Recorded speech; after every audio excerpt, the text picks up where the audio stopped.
আসসালামু আলাইকুম ওয়া রাহমাতুল্লাহি ওয়া বারাকাতুহু। সহিহ সুনান আবু দাউদ 3580 নম্বর হাদিস। আল্লাহর হাবিব সাল্লাল্লাহু আলাইহি সাল্লাম বলেন, ঘুষদাতা এবং গ্রহণকারী উভয়ের উপরে আল্লাহর লানত বর্ষিত হয়েছে। আপনি যদি ঘুষ কাউকে দেন এবং কি ঘুষ খান, ঘুষ রিসিভ করেন, তাহলে আপনার সংসারে কখনো শান্তি আসবে না, কারণ আল্লাহর লানত আপনার সংসারে লেগেই থাকবে। সহিহ সুনান আবু দাউদ, হাদিস সহিহ। শেখ আলবানী বলছে হাদিসান সহিহ। আরেকটা বিষয় কঠিনভাবে আপনি মনে রাখতে হবে, যারা আমাদের দেশে মেল বিচার করেন, সর্দার, জনগণ আপনাদেরকে মানে, আপনারা বিচারক, আপনারা যদি টাকা খেয়ে কোনো বিচারকে উল্টাপাল্টা করেন, 19 থেকে 20 করেন, আপনাদের বিষয়ে কঠোর হুঁশিয়ারি দেওয়া আছে হাদিসে।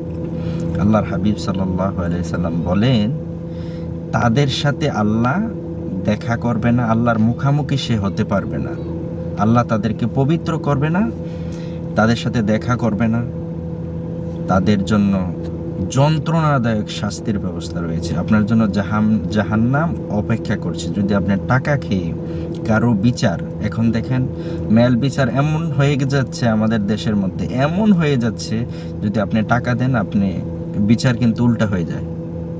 আর যে মিথ্যা সাক্ষী দিবে, আল্লাহ, তার যে কি অবস্থা হবে।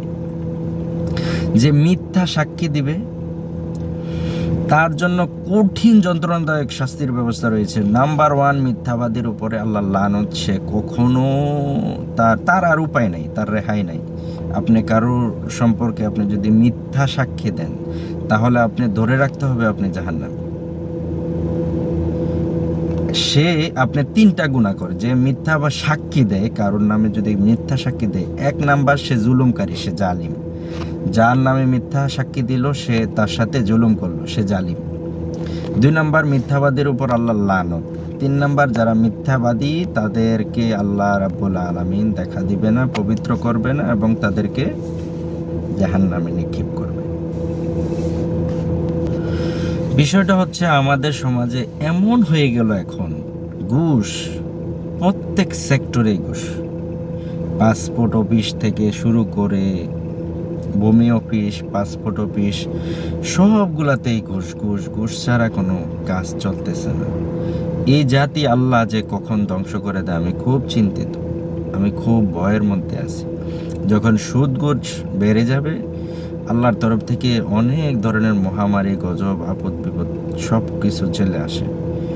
এখন আল্লাহ ভালো জানে আমাদের কি হবে, সামনের দিকে কি হবে আমাদের আল্লাহ ভালো জানে। আমাদের সমাজের যে বিচারকরা, যারা বিচার করে, তাদের যদি কেউ ন্যায়পরায়ণ শাসক হয়, সঠিক বিচার করে, তাদের জন্য সুসংবাদ। আল্লাহ রাব্বুল আলামিন তাদেরকে কবরে যাওয়ার সাথে সাথে তাদের জন্য শান্তি, জান্নাতের ব্যবস্থা রেখেছে।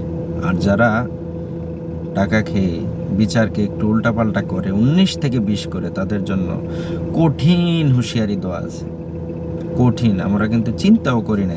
এই 2 দিনের জীবনটা, 2 দিনের জীবন, আমি যদি এখন চিন্তা করি, আমার বয়স 30-এর উপর হয়ে গেছে, 30, আর হাইস্ট কত বছর বাঁচবো?